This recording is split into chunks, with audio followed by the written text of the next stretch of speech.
कहाँ तक उचित है? तेरा ही पंथ रहना तो शुद्ध मत लगाओ। हाँ तो कोई शुद्ध एक ही पंथ है। तेरा पंथ है ना जिनेन्द्र देव का पंथ। तेरा पंथ नहीं है वो, तेरा पंथ है ना जिनेन्द्र देव का पंथ, मूल आमना का पंथ, कुंद कुंद की परंपरा का पंथ, जो कुंद कुंद परंपरा से चलाया हुआ, कुंद कुंद की आमना को जो सुरक्षित करने वाला है, उसी का नाम बाद में बदल करके तेरा पंथ हो गया। मूल में कुंद कुंद की परंपरा है, कुंद कुंद की मूल आमना है। कुंद कुंद की परंपरा को रक्षा करने वाला एक नाम टाइटल दिया 16वीं शताब्दी में। 16वीं शताब्दी के पहले यही पंथ कुंद कुंद मूल आमना के नाम से जाना जाता था। कुंद कुंद की मूल आमना जो है वह साक्षात जिनेन्द्र देव से शुद्ध केवलियों से परंपरा से चली आई, और कुंद कुंद आमना को चलते जा रहे थे। किसी कारण से 16वीं शताब्दी के अंदर एक सांगानेर में विषमवाद हुआ 1664 में। 1664 में एक नरेंद्र कीर्ति नाम के भट्टारक दक्षिण से आकर आमेर की गद्दी पर बैठे, और उन्होंने आमेर की गद्दी में बैठकर दक्षिण की जो परंपराएं थी, पुन्नाट संघ की, एक पुन्नाट संघ हुआ है, पुन्नाट संघ की परंपराओं को उन्होंने उत्तर भारत में चलाने का प्रयास किया। सांगानेर में एक अमरचंद भौसा रहते थे। उन्होंने कहा कि भट्टारक जी, कुंद कुंद की मूल आमना इस उत्तर भारत में चलती है, आप नई परंपरा क्यों चला रहे हैं? बोले मैं गद्दी पर बैठा हूं, मेरी ही परंपरा चलेगी। तो पूछा भौसा जी ने कि भाई आप कितने प्राचीन हैं, कब से परंपरा चली पुन्नाट संघ की? तो निर्णय हुआ, फैसला हुआ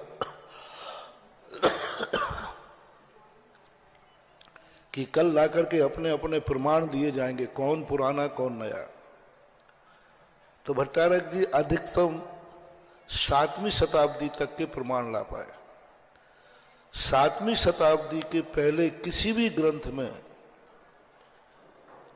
इस प्रकार के पंचामृत अभिषेक, स्त्री अभिषेक आदि के उल्लेख नहीं पाए गए। 7वीं शताब्दी के पहले जलाभिषेक आदि की परंपराएं जो थी, और अमरचंद जी भौसा जो थे वो पहली शताब्दी का प्रमाण लाए, त्रिलोक परिणति आदि का, कि पहली शताब्दी से लेकर 7वीं शताब्दी तक कुंद कुंद की मूल परंपरा चलती थी। जलाभिषेक होता था, पुरुष ही अभिषेक करते थे, जो शुद्ध जो आमनाएं थी कुंद कुंद की। लेकिन अब इस समय क्या हुआ कि उस समय ये परंपरा में दोनों में विवाद हो गया। तो भट्टारक जी आगे का प्रमाण न ला पाए, भौसा जी लाए, दोनों में विवाद हो गया। क्योंकि भट्टारक गद्दी पर रहते थे, अधिकार रहता था। अमरचंद भौसा को धक्का मार के सांगानेर के मंदिर से बाहर निकाल दिया। बाहर निकालने के बाद अमरचंद भौसा सीधे आगरा गए। आगरा में पंडित बनारसी दास जी विराजते थे।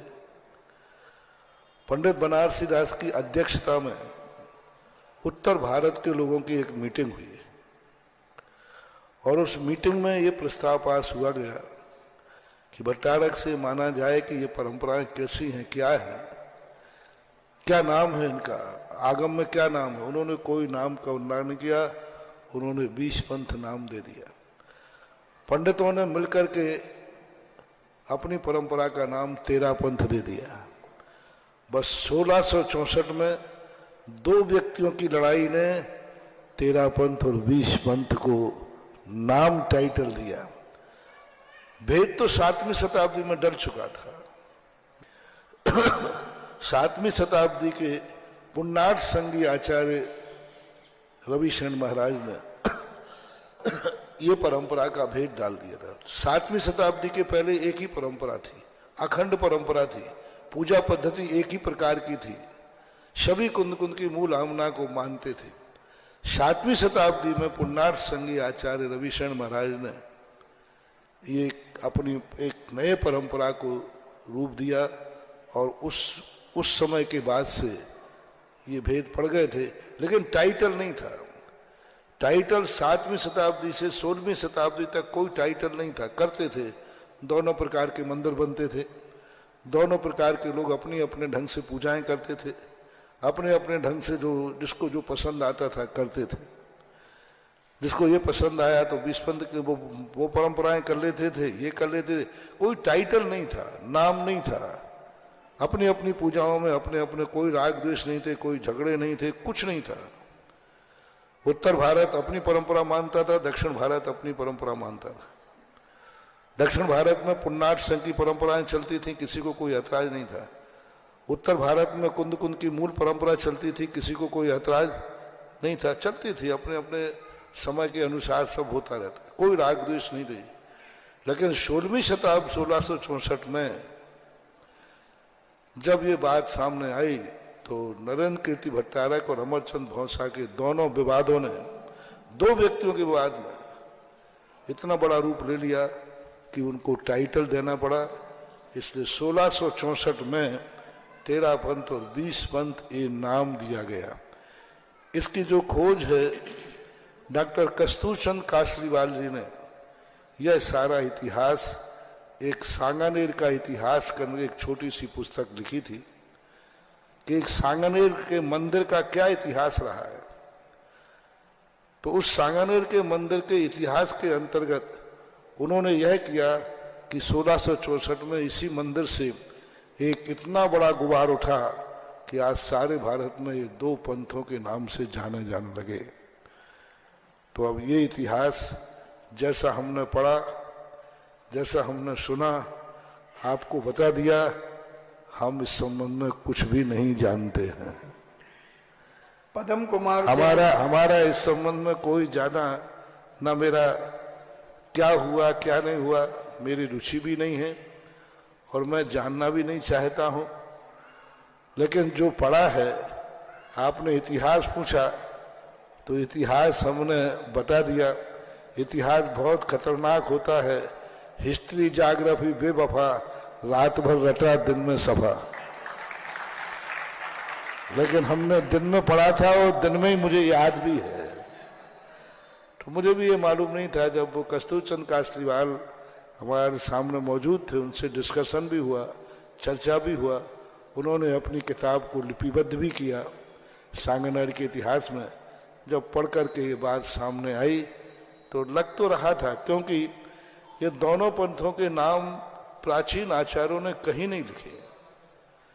किसी भी आचार्य के ग्रंथ में, 16वीं शताब्दी के पहले ग्रंथ में, कहीं भी इतिहास में, शिलालेख में, मूर्ति में, कहीं भी दोनों पंथों के नाम कहीं देखने में नहीं आए। 16वीं शताब्दी के बाद जरूर प्रकीर्ण रूप से देखने में आए। फिर इसके भेद उपभेद होते गए। फिर उन्होंने भेद किया एक करके, और गुमानी लाल एक पंथ और चला उसमें। गुमानी लाल का पंथ भगवान के ऊपर अभिषेक न करके उनके सामने छड़ी रखकर उस पर अभिषेक करते थे। गुमानी लाल के मंदिर सांगानेर वगैरह में बने हैं, जयपुर में भी हैं। फिर भेद बनते रहे। फिर किसी ने 13 पंथ भी उन्हें अच्छी नहीं लगा तो उन्होंने कह दिया शुद्ध 13 पंथ। इन पंथों के चक्कर में मत पड़ो, पथ को अपनाओ और मंजिल को पाओ। पथ के ऊपर एक बिंदी तो आई है, और वो बिंदी कहां बैठी जाकर के? ऊपर। वो बिंदी ही अहंकार है, बिंदी ही विवाद है। और बिंदी पथ के, बिंदी हटा दो